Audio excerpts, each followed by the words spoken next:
My name is Sarah. I have to let someone know what is happening to me. I may not survive tonight, and I want to leave some message, some record of my end. Maybe after this, someone will finally believe my story.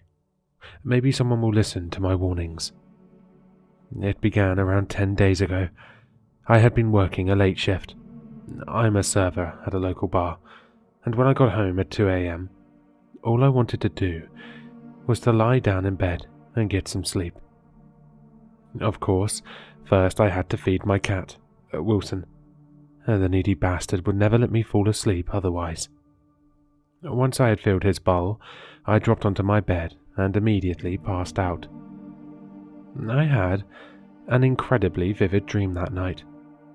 I found myself in a decrepit city, standing on a bare grey hill, with crumbling masonry stretching all around, as far as the eye could see. The sky was a sickly, grey-yellow colour, and I shivered as I looked at it. A slight wind blew, and my face screwed up, as a stench of decay and corruption hit me. You know how in dreams you don't question what's going on.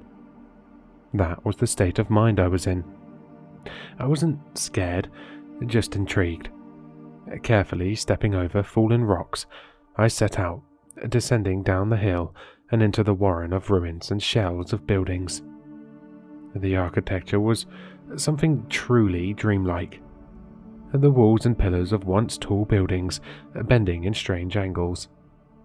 Somehow, I'm sure they would be impossible to reproduce if I tried to emulate them while awake. Through the sick grey clouds, I glimpsed the sun. It was a shriveled, diseased thing, blotches of cold black spreading over its surface.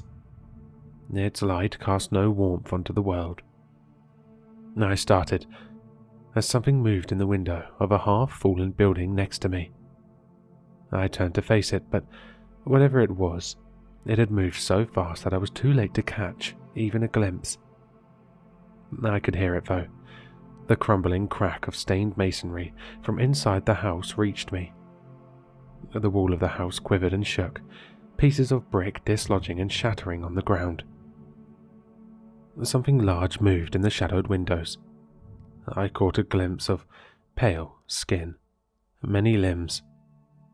A rattling breath sounded, and I was hit by a blast of rotten air. I woke up, sweating and tossing. It was the morning. The clock next to my bed announced the time, 11 a.m. Despite having slept for nearly 9 hours, I felt exhausted, as if I had not slept at all. I chalked it up to the vivid nightmare I had experienced. I couldn't afford to go back to sleep. I had to keep on top of my university courses. That day was hard, and the shift at work afterwards even harder. I could barely keep my eyes open, and earned an angry rant from the manager as reward for dropping a tray full of drinks. Once I got home, I dropped into bed and fell asleep almost immediately. Once again, I instantly began dreaming. I was not back in the crumbling city. This time, my surroundings were completely dark, with not one point of light around me. I could feel cold grass underneath my feet, and a breeze rustled a tree somewhere nearby. The place didn't stink of decay like the last one, but the air was no more pleasant. Here, the air was cold and crisp, almost sterile. I can't describe how exactly I knew it, but the air felt dead, like there was no living creature that breathed it other than me. Like not even the smallest forms of life could survive long in a world where they had to breathe it. Something moved in the dark, and I crouched down in fright. I couldn't see what had moved, but it came from somewhere nearby. The creaking of long bones and muscle came from somewhere in front of me. Whatever it was, the air itself had displaced as it shifted. Whatever it was big. I froze in place, terror gripping my muscles. My mind was screaming at me, crying out to run, to escape. But I couldn't move. It was as if my limbs were frozen in place. In the dark in front of me, a light appeared. It was an ominous purple, swirling round with a pupil of the deepest black. An eye. Another fled to life next to it, then another, and another. As I watched in horror, dozens of eyes, clustered, numberless and unblinking, opened and stared forward. Stared at me. Finally, terror released its hold on my limbs. I turned and ran, crying out in fear, tripping and stumbling in the dark. Something shifted in the dark behind me. The ground shook as a massive, bloated bulk moved, pushing the dead air in waves before it. I screamed again, and awoke. I was still screaming. Reality reasserted itself in a rush of relief. I was in my bed. I was safe. A cacophony of noise surrounded me. Wilson was shrieking his head off. My alarm was blaring, and someone was hammering at my door. I stumbled to my feet. I felt exhausted, the hours of sleep doing nothing at all for my body. I rushed through my apartment, blinking away the last dregs of drowsiness, and opened the door. My neighbour, Ian, stood outside. "Hey, Ian," I murmured. "Hey, Sarah," he said. Ian was normally a cheerful, smiling man, but now his expression was serious. "Is everything all right?" I asked, confused. "That's actually what I wanted to ask you," he answered. "I heard you, yelling, and then some loud banging. I thought maybe something was wrong." He trailed off. I frowned, my confusion mounting. Shouting? What was I shouting? "Nothing specific, really," Ian answered. "No actual words, just shouting. You sounded scared is all. I thought I'd best check up on you." I smiled, doing my best to hide my confusion at the situation. "Yes, I'm fine, Ian," I answered. "Thanks for worrying. I just had a bad dream is all. I was probably tossing around and making some noise. Sorry if I scared you." Ian smiled, obviously happy I was all right. "Great. I have to go. Work calls. Get some rest, Sarah. You look like you haven't slept in days." He left, and I shut the door. As I passed from the hallway into the kitchen, Wilson ran towards me, yowling. A wave of guilt washed over me as I realized that I hadn't fed him the night before. I had just been too tired to remember. Luckily, I had no shift at work that day, and chose to leave my university work for another day. I slept for several hours, luckily with no further nightmares. After I woke, I thought about what Ian had said. He had heard me shouting, which seemed to match the dream I was having before I woke. What about the banging? Could I have been sleepwalking and knocking into things in my room? I had never been a somnambulist, but then again, I had never had such vivid nightmares before. I resolved to call my doctor if the problem continued after that night. As I laid down to sleep, Wilson trotted over, jumped on my bed, and laid down on my chest. He was purring contentedly, and his warm weight eased my anxiousness about having another dream. Although it took me longer than before, I eventually fell into a slumber. My hopes were to be quickly ruined. As soon as I fell asleep, I found myself on the shores of a great black sea.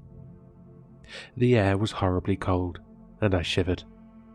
The ground beneath my bare feet was covered in small rocks and shingle. Looking down, I saw Wilson was there with me.